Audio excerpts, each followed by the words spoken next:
Trump's generals went to the United States Senate in Washington and ended up putting Iran in a much more fragile position than the left wanted to admit. On May 16, 2026, the hearing turned into a strong message for Tehran. The American military has a clear path, has ready options, and has already reduced Iran's ability to threaten the Gulf, its neighbors, and the region's strategic routes. Admiral Brad Cooper made it clear that Iran was hit, lost strength, has less ability to react, and still depends on Washington's political decision to know how far the United States will go. Tehran heard before the Senate that the threat continues. I'm going to tell you all about this, but right now, you'll want to be subscribed to the channel to stay well informed with real-time information and the best journalistic quality you've ever seen. Milson Alves, the standard of credibility. Admiral Brad Cooper, head of the United States Central Command, went to the Senate Armed Services Committee to explain the situation in the Middle East after the operations against Iran.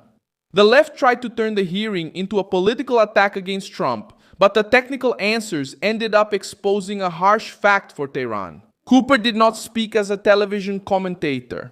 When the senators asked why Washington still hasn't reopened the Strait of Hormuz by force, the answer wasn't fear. The answer was that this decision is at the political level because the Army, the Navy, and the command structure have already presented options, risks, and possible courses of action. The military says what they can do, the president decides when to do it. Iran heard before the Senate that its ability to threaten has been weakened. They heard that their fast boats appear in much smaller numbers. They heard that their ability to stop trade has been dramatically reduced. They heard that contingency plans are ready. And they heard this while Trump is diplomatically pressuring China and demanding that the Strait of Hormuz be reopened. The most sensitive part came when Cooper spoke about Operation Epic Fury. In the written testimony sent to the Senate, the commander stated that in less than 40 days of major combat operations, the forces of Central Command dismantled. What took Iran 4 decades and tens of billions of dollars to build?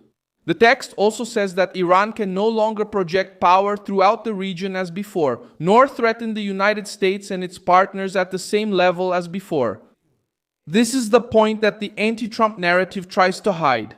CBS reported that Cooper told senators that Operation Epic Fury damaged or destroyed more than 85% of Iran's ballistic missile, drone, and naval industrial base, with more than 1,450 strikes against the facility. The report also recorded the assessment that it would take Iran a generation to rebuild its navy.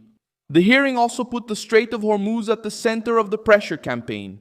What happened was simple. Senators tried to corner Cooper, asking if the United States had the ability to open the passage. The commander did not reveal the military plan in public. That would be irresponsible, but he made it clear that there is a wide range of contingencies prepared. Reuters reported that Trump said, upon returning from Beijing, that Xi Jinping had reportedly agreed that Tehran needs to reopen the passage. Iran is in an uncomfortable position because it depends on purchases, routes, political protection, and the silence of its allies. When Trump brings China into the conversation, Tehran loses some of its comfort, its political pressure with military backing. The question about deaths also came up as an attempt to wear Cooper down. At the hearing, Democratic senators tried to pressure Cooper about accusations of attacks on schools and hospitals. The Admiral responded that the operations were conducted in accordance with the law of armed conflict. He said there was no corroborated indication regarding certain public allegations and mentioned an active investigation into civilian casualties.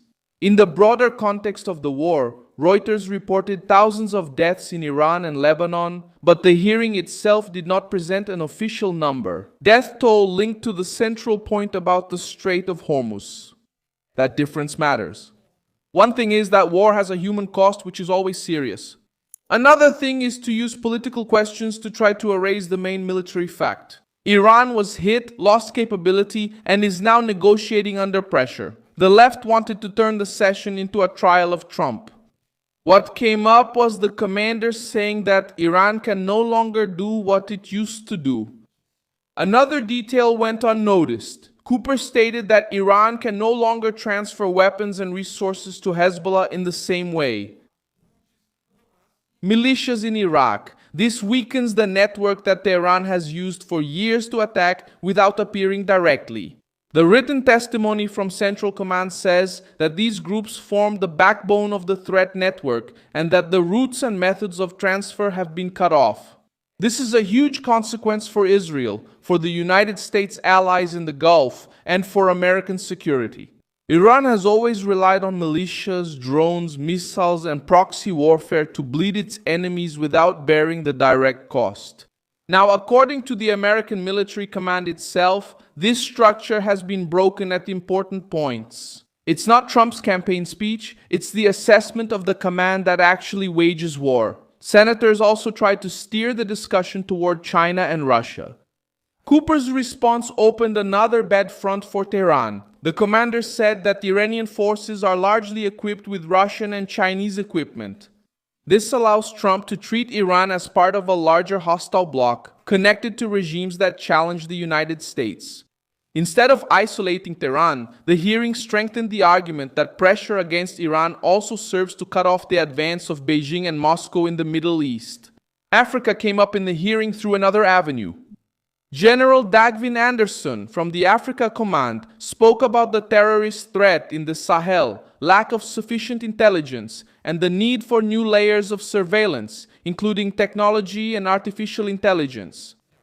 The Africa Command itself officially states that its mission is to combat malign actors and transnational threats alongside partners and allies, as well as to strengthen African forces and protect the interests of the United States. What is happening now is a sequence of pressure moves. Trump holds back the political decision on the Strait of Hormuz, maintains the blockade on Iran, pressures Tehran for an agreement, brings China into the conversation, and lets the military record that the regime has already lost real capability. The Senate tried to turn it into a humiliation of Trump, but ended up giving the world a public confirmation. The generals know there is a military path, Iran knows that this path exists, and the final decision is in the hands of the president. The next phase doesn't depend on shouting at the hearing, it depends on Tehran understanding the scale of the dilemma. Either it agrees to negotiate with less power than it had before, or it keeps testing a White House that has already shown willingness to strike, block, and expose Iran's weaknesses to the world. I'm Milson Alves, an international affairs specialist, and my purpose is to keep you well informed with the truth every day. The news links are in the video description. Leave a like on this video, subscribe to the channel, and at the end, check out the comments so you can be even more engaged with the Milson Alves community.